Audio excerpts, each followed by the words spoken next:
Hey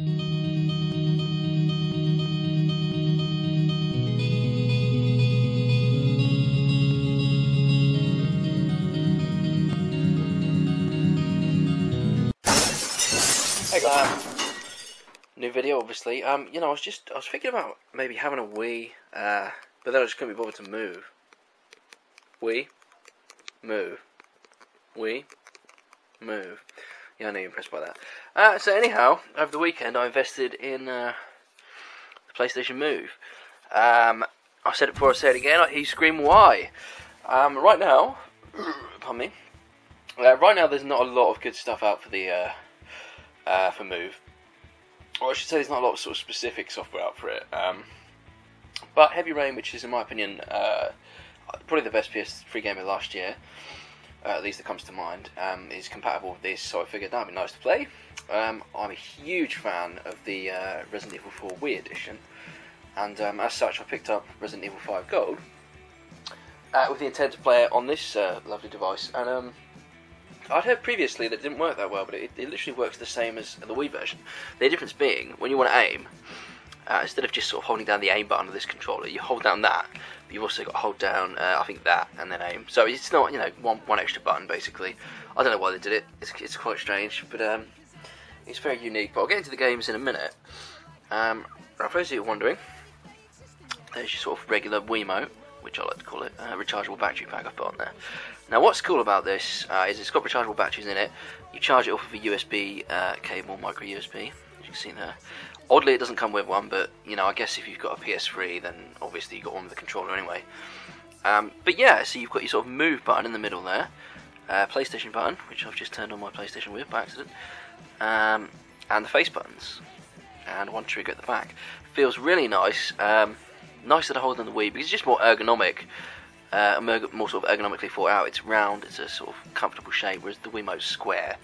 Not that there's anything wrong with that, but there is. So yeah, obviously no D-pad on this one, just strictly the analog. And there's not a lot else to say about it. I mean, it's just, from what I've used of it so far, it's responsive. It's really cool. And I will, if you don't know already, the downside of this is that cost me £39.99, I believe. That was £25, right? So immediately it's 65 quid in. And if you're an idiot like me, you'll bring this home. And then you'll think, when you open the box, where's the receiver? There isn't a receiver because you also have to buy Sony's iToy. And I think you can probably get that for about 20 quid. Maybe 15, I don't know, second hand or something. But you're looking at about 80 quid for the lot. And you know, the other thing I wanted to buy, because it was after Christmas, I wanted to get myself sort of a treat. It was between this and Kinect, and I don't know, you know, sort of typical gamer getting caught up with the new sort of fads. And to me, Kinect just has no appeal.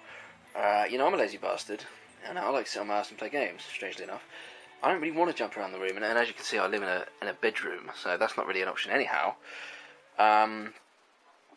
So for me, Kinect was pointless, and all there is, and I know it's been oversaid already, but all there is, title-wise, for Kinect is just proof of concept. You've got, you know, here's what we can do, and not particularly implemented that well.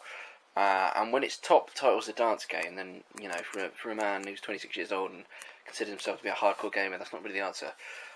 Nonetheless, for me, obviously, I'm a big fan of the Wii. I've got a bunch of games for it.